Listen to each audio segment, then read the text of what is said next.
Vroom. Poser. Video. Hi, welcome to Facts on Figures. I show off figures and talk about the facts.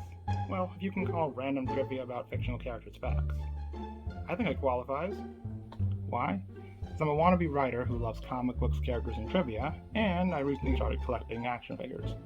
Or toys, whatever you want to call them. They're fun and I like to talk about them. And so it's a match made in hero heaven. So, I figured I'd start off with a guy who needs no introduction. The guy who makes up 60 if not 50% of DC's content because oversaturation isn't a thing, and the guy whose symbol is actually more famous than the cross, if you can believe that. Batman! The Dark Knight of Gotham himself. So this thing. He's built like a freaking tank, and he's like a basketball player swallowed a football player. Oh yeah, that's one piece of detail. In the comics, they say he's 6'2" and 210 pounds, and I'm just like, that's outdated. This guy's more like 6'3", 4, and 250.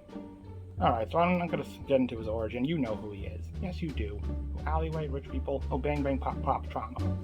Or at least that's how the story goes.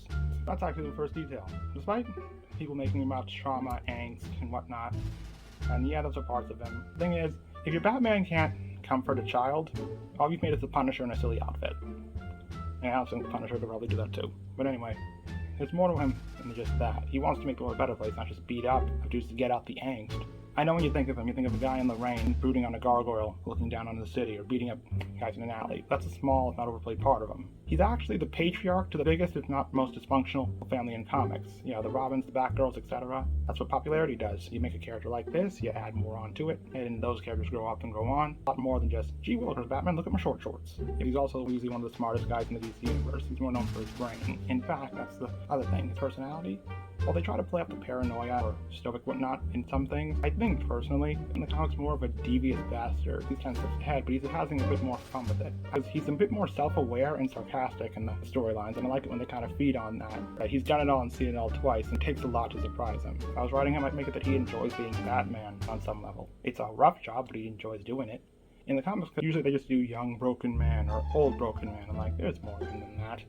There's a person under there. Rest in peace, Kevin Conroy. You gave us a beautiful voice for the man. So if I ever got to write for him, you know, talking the wannabe writer side of me, I'd give him some kind of dark, shadowy power thing for a bit of an arc. Oh wait, wouldn't that ruin him? Well, not really. Like I said, in the comics, he's done it all before. 2, so I feel like giving him some kind of dark magic, more between a Green Lantern ring where you can make whatever you think of, and Venom where you're like a black figure, would work well with him. He basically acts like a demon vampire character already too. With the Batman v Superman argument, we actually have some levity now. But 3, because I feel like a power fueled by malevolence wouldn't corrupt him because he's already dealt with it, like the idea of looking for the light in the dark, which believe it or not, is something that he does. Alright, I could talk about him for hours and more people will, but that's all for the day. So let me take a bow. You too, little buddy.